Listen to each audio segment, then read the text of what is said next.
Right, in this series of videos I'm going to put a little bit more emphasis on the thought process that goes into making one of these things, because a lot of people are asking questions about this kind of thing. Right, so I'm making essentially a small stellated dodecahedron, which I've turned before, so I'm familiar with the shape. And what it is some intersecting pentagrams, really. Pentagrams, yeah, pentagrams, a 5-pointed star. You know, whichever way you look at it, you're looking at a 5-pointed star. And in this shape, I don't know, Vladimir Bulatov's sculpted version, it's like a hollowed, pierced looking thing. So here's my thought process on it. And this is just a sketch at the moment. I just sketched out a pentagram.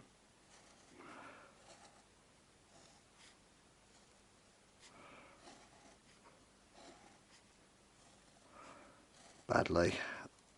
And I looked at his sculpture.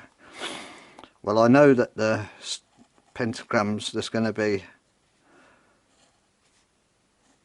5 72-degree angles there, and those are 36 degrees at the point.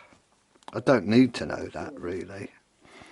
I could, because I'm going to do this geometrically. I'm going to draw it to scale eventually. Well, after this, really. And then what his pieces do, they curve round in a radius to the point, and then there's like a counter curve.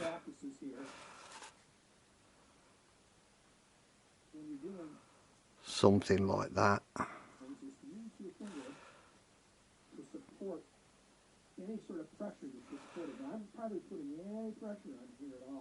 That's sort of what it's like anyway.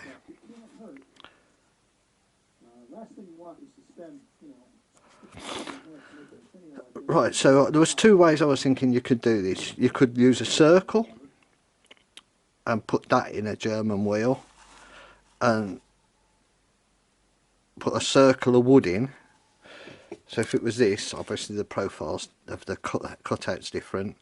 You've got a circle of wood and you've got 2 points in there that you can use to index one of these cutouts and turn that in, and you'd end up with, well, you'd need 12 pentagrams. That's right, 12 pentagrams.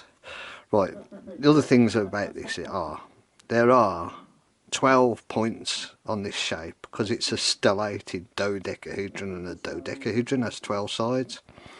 So we know there are 12 times 5 or 60 pieces we're going to need to make this, the way I'm going to do it. And it would be 12 if you did it with pentagrams like that, you'd need 12 of them. But I'm not sure on whether you could construct the sculpture with the 12. I think you could, but I'm not certain, so I'm going to do it the way that I know is going to work, which is to make 60 individual pieces, these little pieces, which look something like this.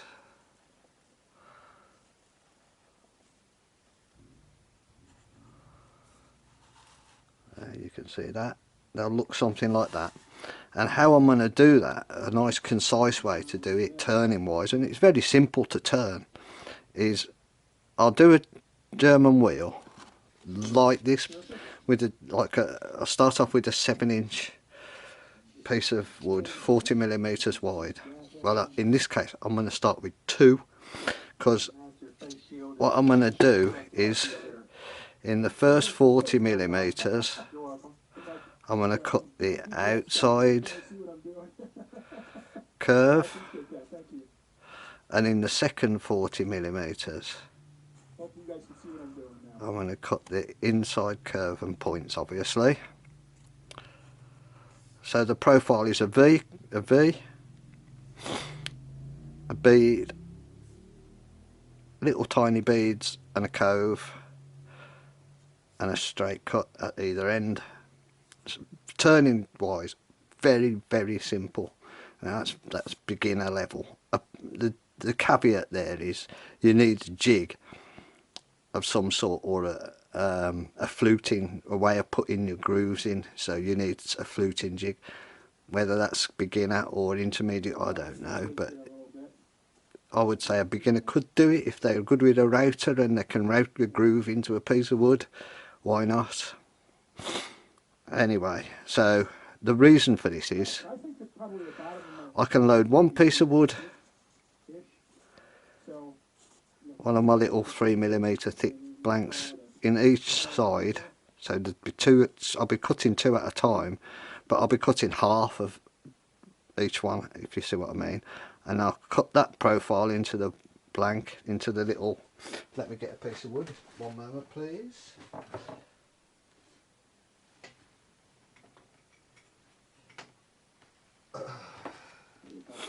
So they'll be like this Frabduous blank, but about half the size of this. These are 76mm long. So like that in there, except it's two of them. You know, cut that profile in, turn that profile in. That's half of it, and then swap them round. So this one goes there now, upside down obviously, and that one goes there. And when you've done that, you've got, well, I'll do 15 at a time, 15 grooves in my piece of wood. You end up with 15 of those.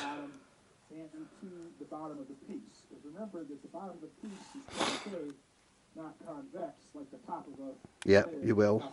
So you've got to do that. You would do one turning, swap them round, and flip them over, another turning. Do that 4 times, so you've got 8 lots of turning, if you see what I mean, and you end up with 60 pieces that look something like that. I'll draw it out using a compass and a straight edge to get the exact thing. I'll scan that then into on a scanner, bring it into Inkscape and create the little an accurate profile with the angles correct to create a tool post guide that I'll stick onto the top of my little flat tool post to guide me at the right angles here. And that's literally all there is to it. So I'm still ongoing with the not unstructured project at the moment, but this one is shouting at me to do it, so I'm going to at least get the design done while I finish off not unstructured.